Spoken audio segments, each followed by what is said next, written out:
In its simplest form, this workshop is an educational workshop, and the focus is to have you learn to be a different or maybe better observer of yourself, of other people, and of life in general. And in doing so, you're going to have new choices and new possibilities that open up for you. And I can't tell you, Ty, exactly what you would learn because everyone's different, and we have different concerns and things that matter to us, and you'll pull away what's most valuable to you. But in general, in our introductory workshop, these are the areas that we cover. Communication. Now, we won't spend much time teaching you how to speak in the workshop, but what we've discovered is that 99% of our communication breakdowns have everything to do with listening, and that we all listen through a set of filters. We have our judgments and our beliefs and our life experiences and our gender, and that have us see the world the way that we see it. And so when we're in conversation with one another, most often what we're listening to is that little personal narrative that's comparing and judging and kind of trying to orient us in the conversation. And in that way, we really miss a lot of what's being said. And in addition, the filters that we bring to our conversations really influence and alter what's being said.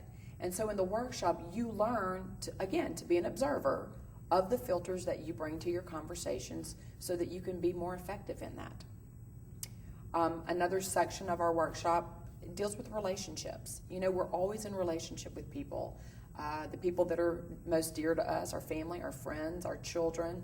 But we also have relationships with everybody, our coworkers. Even when you, check your groceries out, in that moment you have a relationship with the person.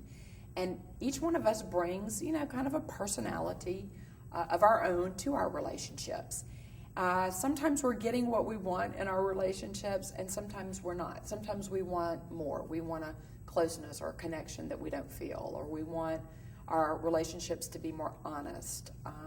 Sometimes we want more self-confidence in our relationships. So in the workshop, you really learn how to design relationships and to bring forth the qualities that are most important to you.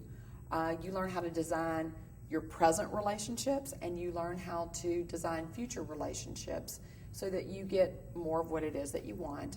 And one of the most important things that you'll do in the workshop is you'll learn how the relationship that you have with yourself, all right, the person that you see when you look in the mirror, that relationship that you have with yourself, how that influences the quality of all of your other relationships.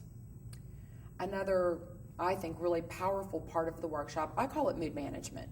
That before people come to our workshops, they think there's good moods and bad moods. If you're in a good one, you're lucky. If you're in a bad one, you hope it goes away. And that's really kind of all that we generally know about moods. Moods are powerful interpretive structures. They're powerful interpretive structures. They literally color what we see and what we really believe in the world.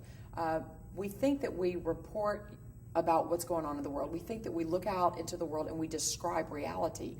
Most often, it's our mood that has us see what we see and precludes us from seeing certain things as well. And so in the workshop, you'll learn how to observe your mood and the mood of other people. You'll learn what's possible in a particular mood and what's not possible in a particular mood. You'll learn what the basic moods of life are. And one of the best things that you'll learn is how to change your mood, how to shift it. If you find yourself in a mood that isn't getting you the results that you want, you actually learn how to change your mood. And just briefly, like for a brief example, like what's possible in a mood and what's not possible in a mood.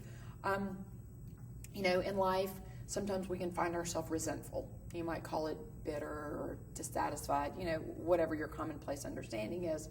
But when we're resentful, okay, we still get results in life. You can go to work, pay your taxes, do whatever it is that you do, and you get results. But there's certain things that aren't available to you.